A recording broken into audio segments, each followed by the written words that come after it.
आज की इस वीडियो में हम आपको दिखाएंगे कि मीरा वली के भाई की शादी के फंक्शन शुरू हो चुके हैं, जहां शोबिस इंडस्ट्री की कई मशहूर अदाकाराएं भी शादी के इवेंट की झलकियां शेयर कर रही हैं।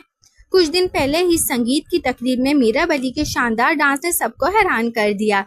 सब लोग ये देखकर तारीफों के फूल बांधने लगे और इंडस्ट्री की इतनी बड़ी बड़ी शादियां भी इतनी शानदार नहीं होती। इस मौके पर लोगों को एक बार फिर मीरा वली और आसिम अजहर के कप की बातें याद आ गईं। मदाहों का कहना है कि आसिम अजहर ने सबको हानिया की वजह से छोड़ा है और दोनों के हवाले से कई हिंट्स भी सोशल मीडिया पर सामने आई। मगर इन दिनों मीरा वली ने सबकी तवज्जो अपनी जानिब खींच ली। जहां इनके भाई की शादी की वीडियोस और हसीन तस्वीरें वायरल हो रही हैं, वहीं इनके संगीत इवेंट ने सबको अपना दीवाना बना दिया। खास बात तो ये है कि मीरा वली के साथ साथ एस्ट्रोलॉजी की 4 बहनों ने भी इस स्टेज पर शानदार डांस किया, जिसकी वीडियोस ने मदाहों को मजीद खुश कर दिया।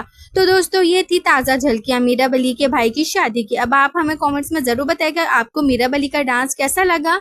आपके कमेंट्स का बेसब्री से इंतजार रहेगा। मिलते हैं एक और नई वीडियो के साथ। अपना बहुत सारा ख्याल रखिएगा। अल्लाह हाफिज।